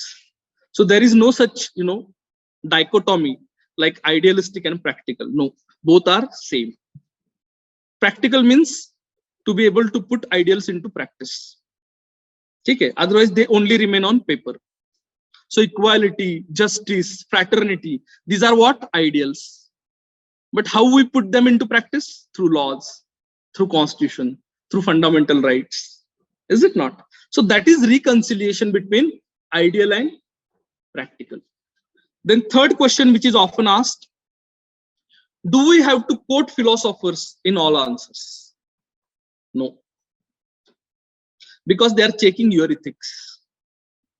So whatever you are going to say, it should reflect your own opinion, as if you believe it. But if you think that at some point of time you need somebody's help to justify your answer, तो आप बोल सकते हो कि महात्मा गांधी ने भी इसको support किया था. But that should be a small part of your answer. It should not be substantial part of your answer. It should not look like that you are writing about philosophy. समझ में आ रहा है? So even if you don't name the philosopher, still examiner understands to whom you are referring. So unless the question is about philosopher, you should not necessarily writing about philosophy. But as I said, at some point of time, you may feel need of taking help of philosopher, do take it. But it should be small part of your answer. Fourth, will taking philosophy as an optional helps in ethics paper? Not really. Why? Because ethics as a discipline has a different demand, but ethics in GS4 has a different demand. It will help to some extent, but deciding an optional should not be based on GS criteria. Okay, it should be purely based on your liking towards the subject. So if you really like philosophy as a subject, if you are really interested in studying it, go for it. Otherwise, don't go. समझ में आ रहा है? So for the sake of GS4, don't choose philosophy. Fifth, is it necessary to use jargon or philosophical terms in answers? Not necessary. Why? As I said, it is general studies paper. So you can write this paper in layman's language, provided your language is a formal language, not informal one. Okay, so formal language, whichever, English, Marathi, Hindi, use it. But jargon is not necessary. Okay, jargon means vocabulary pertinent to that subject. वो नहीं है, वो optional में रहती है. जब आप optional पढ़ोगे तो उसकी jargon उसमें आनी चाहिए. But for general studies, you can write answers in layman's language, simple English, plain English. Can we use diagrams and flowcharts? Of course. And please do it wherever relevant. Not in every answer, but wherever relevant, do it because it breaks the monotony of writing. Examiner को भी अच्छा लगता है. हाँ, पूरा 3000 words पढ़ना, ये भी treacherous है ना. तो उसमें कुछ diagram लाओगे तो that breaks the monotony. ठीक है. Then next, should I always give arguments for both sides of the issue asked? ये बहुत बार perception होता है ना कि यूपीएससी में आपको दोनों साइड से थिंक करना है, बैलेंस व्यू लेना है. But you look at the demand of the question. If question is asking you to take a stand, you should not give balance side. But if the question is about balance side, then do give it. लेकिन इसमें worst case क्या होती है मालूम है? बहुत बार लोग अच्छी चीजों को क्रिटिसाइज करने लग जाते हैं और बुरी चीजें जस्टिफाई करने लग जाते हैं. That blunder should not happen. Are you getting my point? While balancing your opinion, you should not look like this, ridiculous. कि अच्छी चीजों को भी क्रिटिसाइज कर रहे हैं और बुरी चीजों को जस्टिफाई कर रहे हैं. That should not happen. So you have to, okay, be judgmental here. Next, can I give example of politicians and contemporary leaders? Of course, if they are free from controversy. So जिसको सजा हुई है, जो proven corrupt है, proven means convicted for corruption, उनके example दे दो. Preferably, if you refrain from taking names, you can say former, say for example, Lalu Prasad Yadav. Okay, he's convicted. So if you say that former CM of Bihar, that would be preferable to taking name, because that appears like, you know, you are appearing neutral, you are not biased. And even if you are taking name, take it with respect, even if the person is corrupt. Okay, so don't bring a sort of arrogance in your language because that person is corrupt. No. Then next, okay, one polarizing example मत दे दो. Polarizing का मतलब क्या है कि जिसपे opinion divided है ना, कि कोई बोल रहा है कि XYZ is the best PM of India and second group बोल रहा है कि ये worst PM है. ये polarizing है. So polarizing example मत दे दो because you don't know where examiner's bias lies. Examiner भी human being है ना, तो उसकी खुद की कुछ ideology होगी. अगर आप उसको hurt करोगे तो वो बंदा परेशान हो जाएगा फिर, है ना. तो आपको कैसे प्रोजेक्ट करना है खुद को कि मैं ऐसा सिविल सर्वेंट बनना चाहता हूं who wants to align one's ideology with the constitution. That's it. आपको किसी आइडियोलॉजी के साथ एजेंडा नहीं है, कोई किसी को प्रूव करना नहीं है. आपकी पर्सनल आइडियोलॉजी है, खुद के पास रखो, पेपर में मत डालो. ठीक है. And last, what is the reasonable score to target in the paper? On average 110 plus you can target, because along with essay, GS4 and optional, These are the game changer papers, because on an average GS 1 to 3 people score average marks if you look at top score. But which paper make the difference? Essay, GS4 and optional. So in GS4 you can reasonably target 110 plus. अब तक का highest score है 153 GS4 का. But ऐसा हमेशा होता है, ऐसा नहीं है. It depends on every year's difficulty level. But reasonably you can target 110. Okay, so these are the frequently asked questions by aspirants. So this was in a nutshell about today's lecture, how to prepare and how to excel. Now to sum up, first think about good example and sound justification as a key. Then start preparing keyword based definition. If you at all want to start GS4 से शुरुआत करनी है तो उसके keywords concept की list करो, उसके लिए definition लिखो, that is starting point. Okay, then second is add examples whether from your personal life or current affair. ठीक है, जो भी concept आप definition लिख रहे हो तो उसको justify करना है आपको. So add examples. Ethics के बारे में लिख रहे हो, emotional intelligence के बारे में लिख रहे हो, so add examples. Then while studying current, keep an eye on potential issues which would be case studies, और उसको cut करके रख दो so that you can think about them from the perspective of case study. ठीक है, 110 could be benchmark. उसको ये करने के लिए at least आपको 220 marks का attempt करना है पेपर. 250 marks का रहता है, so preferably at least 220 marks का attempt करो. 250 का हो गया तो अच्छा है, लेकिन 220 कम से कम write up करना ही है. And equal attention to both sections and preferably attempt all case studies. ठीक है, case study को मत छोड़ो, because one case study amounts to 20 marks at least. So एक case study छोड़ दोगे तो 20 marks का आप छोड़ रहे हो. So all case study should be attempted.